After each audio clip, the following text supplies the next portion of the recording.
Tayamun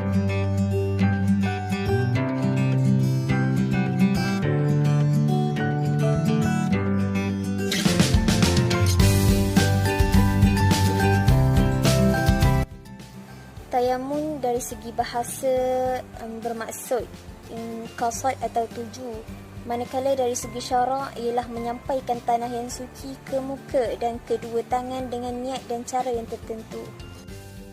Berikut adalah sebab-sebab tayamun. Pertama, keadaan air secara hissi zahir, iaitu air itu sendiri tidak kelihatan serta tidak dapat dirasa. Dan secara syar'i adanya air tetapi mencukupi berhajat untuk diminum sahaja.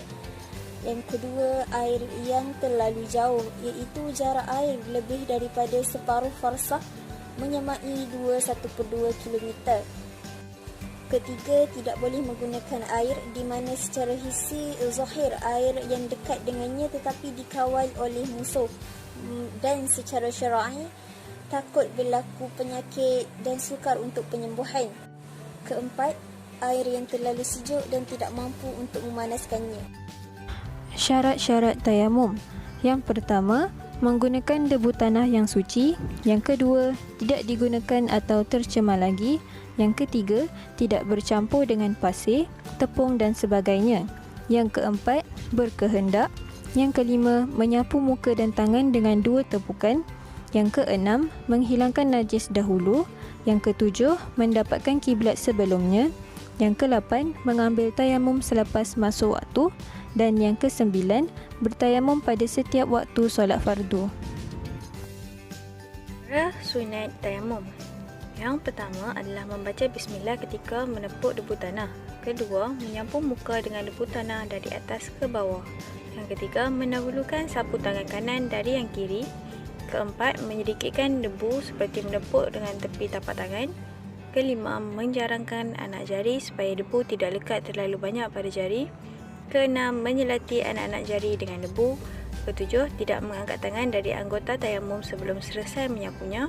Kelapan, menghadap ke arah kiblat. Kesembilan, menanggalkan cincin semasa bertayamum. Dan yang terakhir, membaca doa selepas bertayamum. Perkara yang membatalkan tayamum. Yang pertama, setiap perkara yang membatalkan wuduk adalah membatalkan tayamum. Sebagai contoh, ketika telah bertayamum, lalu individu tersebut berhadas besar atau kecil, maka tayamumnya batal. Yang kedua, murtad atau keluar dari Islam. Apabila murtad, walau hanya sebentar, maka tayamumnya batal. Yang ketiga, ada atau melihat air di luar waktu solat.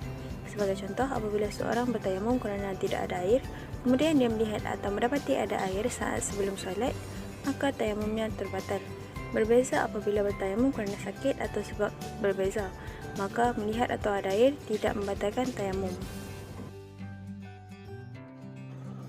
Dari pensyariatan tayamum dari Alkitab, faqaulu ta'ala, Bismillahirrahmanirrahim, wa in kuntum marda aw ala safarin aw jaa ahadun minkum min al-ghaibi aw lamastum an-nisaa falam tajidu ma'an fatayammamu sa'idan tayyiban famsahu biwujuhikum wa aydikum minhu.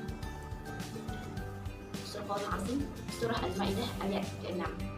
Dari As-Sunnah, qalu sallallahu alaihi wasallam, وجعلت لنا الأرض كلها مسجدا وجعلت تربتها لنا طهورا إذا لم نجد الماء. رواه Muslim. Hikmah pensyariatan tayamum adalah yang pertama, memberi keringanan kepada umat Islam yang uzur untuk mengerjakan ibadah. Yang kedua, memberi kesedaran bahawa tidak ada alasan untuk meninggalkan ibadah.